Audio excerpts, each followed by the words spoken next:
दोस्तों, न्यूयॉर्क के नए मेयर ममदानी के बारे में आपने तो पढ़ ही लिया होगा, देख भी लिया होगा, लेकिन ये केस कैसे पेट में मरोड़ उठा रहा है वहां अमेरिका के राष्ट्रपति के। क्यों नेतन्याहू बेचैन नजर आते हैं, आज मैं आपको दिखाऊंगा कि इतनी नफरत एक मुस्लिम होने की वजह से है या उनके आलोचक होने की वजह से। डोनाल्ड ट्रंप ने जो अपनी गालियों के लिए, अपनी हरकतों के लिए जाने जाते हैं इन दिनों, वो ममदानी के लिए किस तरह की शब्दावली का इस्तेमाल करते हैं वो भी दिखाऊंगा नेतन्याहू से उनका 36 का आंकड़ा क्यों है। क्या वो यहूदी है सिर्फ इसलिए और ममदानी मुस्लिम है इसलिए, या वजह कोई और है? और तो और आपको दिखाऊंगा मसला न्यूयॉर्क का है, मसला अमेरिका का है, लेकिन यहां पर हमारे देश के अंदर भी हमारे देश के मीडिया माहौल बनाने में जुटी हुई है। उनकी हरकतें भी आपको दिखाऊंगा और सवाल जो उठा रहे हैं उनसे उल्टे सवाल पूछे जाएंगे। आज खबर यही नहीं, खबर आपको दिखाने जा रहा हूं ईरान ने कैसे चकमा दे दिया और आखिरकार अमेरिका की तरफ से खबर आई कि वो घुटने के बल बैठ गया, अब ईरान पर मेहरबान नजर आता है। और खबर होगी हमारे देश की एक विदेश नीति पर भी, विदेश नीति ऐसी कि आप देखकर बहुत चक्कर रह जाएंगे कि हो क्या रहा है, कि हम वाकई विदेश नीति में काफी पिछड़ गए। नमस्कार, मैं हूं प्रज्वल गौतम और आप देख रहे हैं the live TV. The live TV, सच सबसे आगे। शुरुआत न्यूज 24 की इस खबर के साथ मैं करने जा रहा हूं। पहले देखिए कौन है ममदानी साहब, इनके बारे में इसमें बताया जा रहा, सुनिए थोड़ा सा। और अब इस शख्स का मेयर बनना इजराइल के लिए झटका है। दरअसल भारतीय अमेरिकी जोहरान ममदानी ने मंगलवार रात को न्यूयॉर्क शहर के मेयर पद के लिए डेमोक्रेटिक प्राइमरी में जीत हासिल की है। वो ही अगले न्यूयॉर्क के मेयर हो सकते हैं, लेकिन इसी बीच उनका एक बयान खूब वायरल हो रहा है। दिसंबर के महीने में एक इंटरव्यू के दौरान होस्ट ने ममदानी से पूछा था, क्या आप प्रधानमंत्री नेतन्याहू का न्यूयॉर्क शहर में स्वागत करेंगे?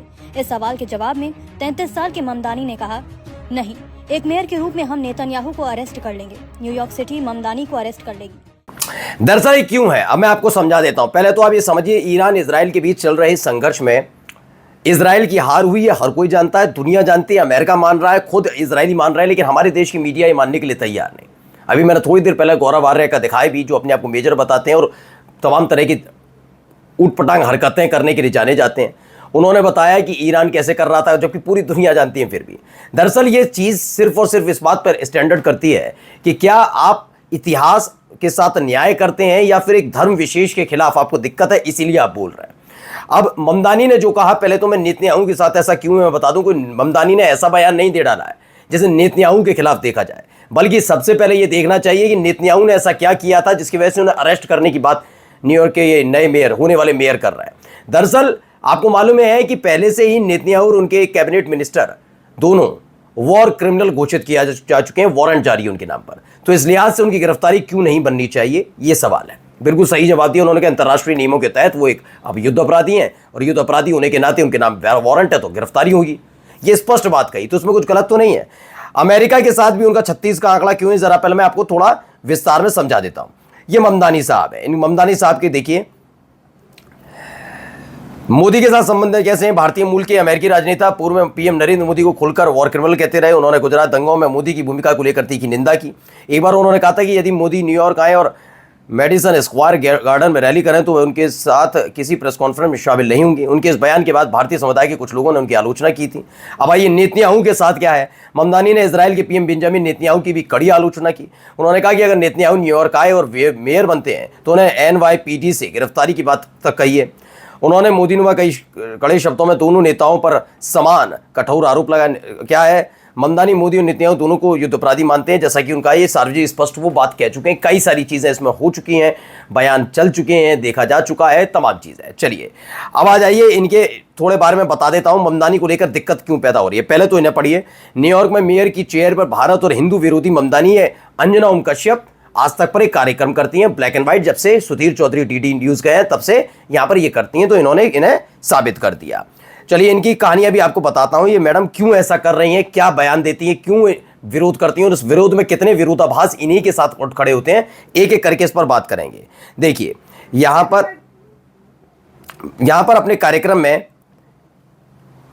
पहले इन्होंने एक बयान चलाया। दरअसल इसमें इन्होंने बताया साल 2020 में ममदानी एक कार्यक्रम में गए थे। जिस कार्यक्रम में गए थे वहां पर हिंदुओं के लिए गलत बातें बोली जा रही थी और ममदानी वहां पर खड़े होकर बात कर रहे थे। दरअसल अब आपको मैं समझा दूं पीछे लोग क्या बोल रहे थे, वो एक अलग मसला है।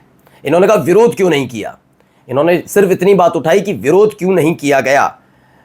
इस इतनी बात पर ये खड़ी नजर आई, जबकि ममदानी ने ऐसा नहीं बोला। ममदानी ने सिर्फ वही बातें बोली जो लॉजिकल लगती हैं। अब आप आके जाके समझेंगे, अगर एक विरोध के लिए विरोध होता तो उसके हिसाब से क्या उन्होंने ये कहा कि वो हिंदुओं के खिलाफ है? कहीं ममदानी का एक शब्द नहीं है कि वो हिंदुओं के खिलाफ है, हिंदू शब्द का इस्तेमाल नहीं किया। लेकिन बार बार अपने प्रोग्राम में अंजना ओम कश्यप एक बात पर जोर डालती रही, हर बार वो बोलती रही भारत विरोधी, और भारत विरोधी के साथ साथ उन्होंने भारत सरकार और मोदी और बीजेपी का विरोध करना भी जोड़ा। यानी मोदी और बीजेपी का जो विरोध करेगा वो भारत विरोधी हो जाएगा क्या? क्योंकि ये आगे जाकर खुद ही इसका खुलासा करती हैं कैसे। ये आगे आती हैं और ये देखिए बताती हैं कि एक इन्होंने ट्वीट किया था, वो ट्वीट मैं आपको दिखाने जा रहा हूं। ये देखिए, इन्होंने एक पुराना इनका ट्वीट उठाया। इसमें ये अंजना ओम कश्यप बताती हैं कि ममदानी ने एक ट्वीट किया था, ये मस्जिद 400 साल से अयोध्या में खड़ी थी, 1992 में बीजेपी ने दंगा भड़का उसे भड़काकर तोड़ दिया। आज रात टाइम स्क्वायर पर हिंदू राष्ट्रवादी अत्याचारों का जश्न मनाएंगे, ऐसी बातें उन्होंने की। पहले तो 400 साल से अयोध्या में वो मस्जिद खड़ी थी, ये फैक्ट गलत नहीं है। बात यह है कि 1992 में बीजेपी ने दंगा भड़काकर उसे तोड़ दिया। ये हर कोई जानता है कि कौन वो वहां गए थे। और क्या लाल कृष्ण आडवाणी बीजेपी के नेता नहीं है?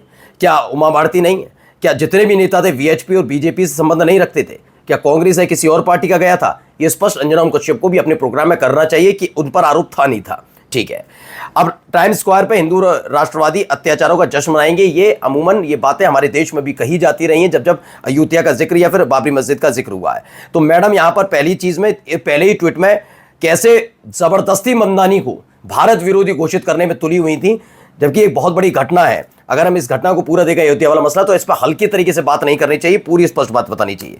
अब इसमें इन्होंने एक और ट्वीट बताया। इन्होंने कहा 1972 में मेरे परिवार को युगांडा से भगाया गया क्योंकि हम भारतीय थे। अब मेरे भाई बहनों को भारत से इसलिए भगाया जा रहा है क्योंकि वे मुसलमान हैं। इस पर यह कहती हैं वो भारत के। पहली बात तो नरेंद्र मोदी साहब ने एक देश नहीं कई देशों में कहा कि पहले ऐसा होता था कि भारतीय होने पर बड़ी मतलब गंदगी फील होती थी कि किस देश में पैदा हो। ये मोदी का शक्ल बनाकर बोला था, नरेंद्र मोदी साहब ने विदेशों में जाकर बोला था। क्या कभी उनके बारे में बोला कि वो उन्होंने भारत विरोधी बयान दिया है? हमारे देश के प्रधानमंत्री ने खुद ही वो बात नहीं करेंगी मैडम, ये बात नहीं करती हैं।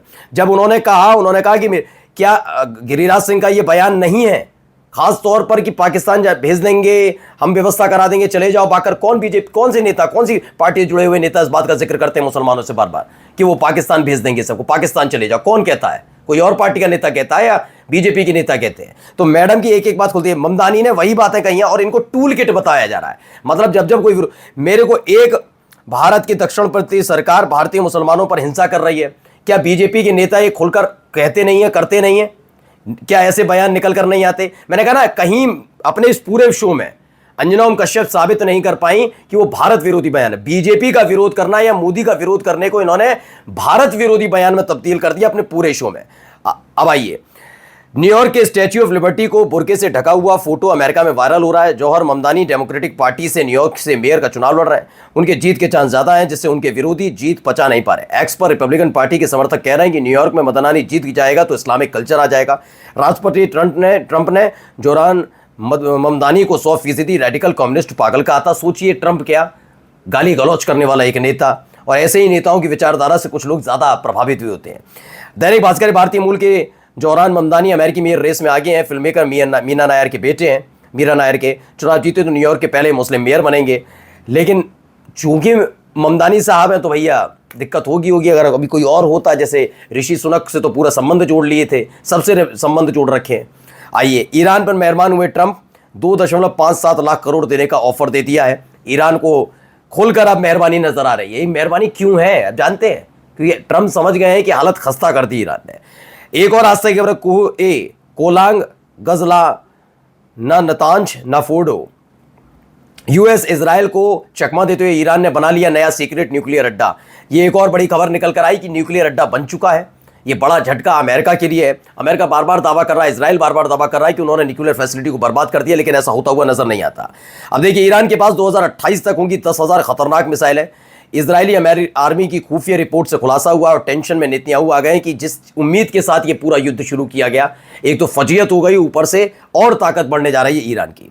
आज तक की खबर है, जंग खत्म लेकिन फोर्डो से गायब 400 किलोग्राम एनरिच यूरेनियम पर घमासान शुरू है। इजराइल बोला ईरान को हैंडओवर करना ही होगा, यानी वो भी मान रहे हैं कि उसको नुकसान नहीं पहुंचा। इनका जो प्रोग्राम था, इनका जो हमला था, पूरी तरह से नाकामयाब रहा। अब इजराइल भी इस बात को मान रहा है। अब आइए विदेश नीति पर।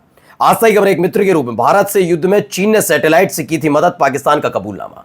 चीन ने पाकिस्तान की मदद की थी और बार बार जब ये मुद्दा उठ रहा था तो अलग अलग तरीके से हमारे यहाँ के जो तथाकथित राष्ट्रवादी बनने की कोशिश करते हैं, नहीं उनका राष्ट्र से लेना देना नहीं है, वो एक पार्टी और एक व्यक्ति विशेष की चरण वंदना करते हैं, वो ज्यादा ज्ञान दे रहे थे क्योंकि वो जो व्यक्ति था वो फंस गए इसमें कि हाँ किस तरह के हालात पैदा हो गए।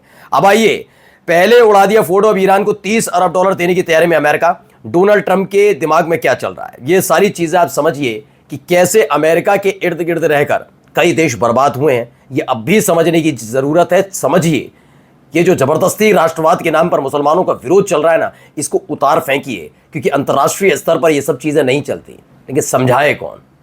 किन इनको समझाएंगे जिन्होंने भारत और पाकिस्तान के बीच चल रहे संघर्ष के बीच हमारी सेना के शौर्य के बावजूद इन्होंने खिल्ली उड़वाई थी पूरे देश की अपनी हरकतों से। ये मीडिया वाले। नमस्कार।